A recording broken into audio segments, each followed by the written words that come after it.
இன்னும் சற்று நேரத்தில் சசிகலா தலைமையில் கமுதியில் மாநாடு நடைபெற இருக்கிறது. தமிழ்நாடு முழுவதிலுமிருந்து அவருடைய ஆதரவாளர்கள் ஏராளமானோர் அங்கு வருகை தந்திருக்கிறார்கள். வரும் சட்டமன்ற தேர்தலுக்கு பின் அதிமுக சசிகலா வசமாகும் என்று திவாகரன் தன்னுடைய கருத்தை தெரிவித்திருக்கிறார். கமுதியில் களம் காண்போம், அம்மாவின் ஆட்சி அமைப்போம் என்ற தலைப்பில் சசிகலா தலைமையில் மாநாடு நடைபெற இருக்கிறது.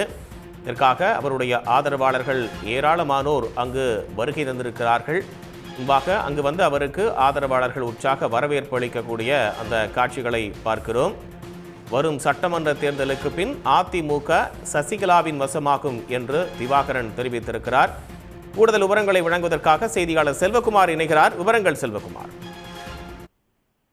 ஜெயலலிதாவின் 78வது பிறந்த நாளை ஒட்டி ராமநாதபுரம் மாவட்டம் கமுதி அருகே இருக்கக்கூடிய கோட்டைமேடில் இன்று மாலை ஜெயலலிதாவின் தோழி சசிகலா இன்று தனது ஆதரவாளருடன் இந்த நலத்திட்டம் பொதுக்கூட்டத்தை ஒன்று நடத்துகிறார். அதற்காக இன்று காலை விமானம் மூலம் மதுரை வந்து இங்க இருக்கின்ற தனியார் விடுதியில் தங்கியிருந்தார். ஏற்கனவே தமிழக அரசியலில் குறிப்பாக அதிமுக தொடர்பாக தன்னுடைய ஒரு முக்கிய அறிவிப்பை இந்த பிறந்தநாள் பொதுக்கூட்டத்தில் தான் அறிவிக்க இருப்பதாக பலமுறை தொடர்ந்து சசிகலா தெரிவித்திருந்தார். எனவே இது அரசியல் வட்டாரத்தில் மிகப்பெரிய ஒரு எதிர்பார்ப்புகளை ஏற்படுத்தி இருந்தது. இவர் தொடர்ந்து தனியாக ஒரு கட்சியை ஆரம்பித்து அந்த கட்சியை வழிநடத்தப் போகிறாரா, அல்லது ஏற்கனவே இருக்கக்கூடிய தேசிய ஜனநாயக என்டிஏ கூட்டணியில் தன்னை இணைத்துக் கொள்ளப் போகிறார் என்கின்ற கேள்வி தொடர்ந்து எழுந்து வந்தது.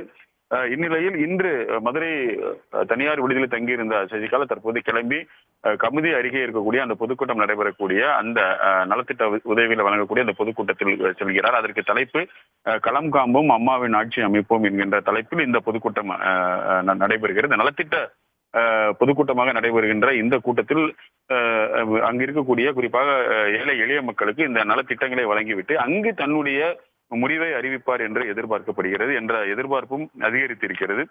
குறிப்பாக சசிகலா தன்னுடைய முடிவை நீண்ட காலமாக நேரடியான ஒரு அரசியலில் ஈடுபடாமல் ஒதுங்கி இருந்த நிலையில் தற்போது முழுமையாக இந்த தேர்தலில் குறிப்பாக ஜெயலலிதாவுடைய ஆதரவாளர்கள் ஏற்கனவே இருக்கக்கூடியவர்கள் எல்லாம் ஒன்றிணைத்து நேரடியாக எடப்பாடிக்கு எதிராக தன்னுடைய நகர்வை மேற்கொள்வாரா, அல்லது தொடர்ந்து என்டிஏவுடன் பயணிக்கப் போகிறார் என்ற மிகப்பெரிய கேள்வி எழுந்திருக்கிறது.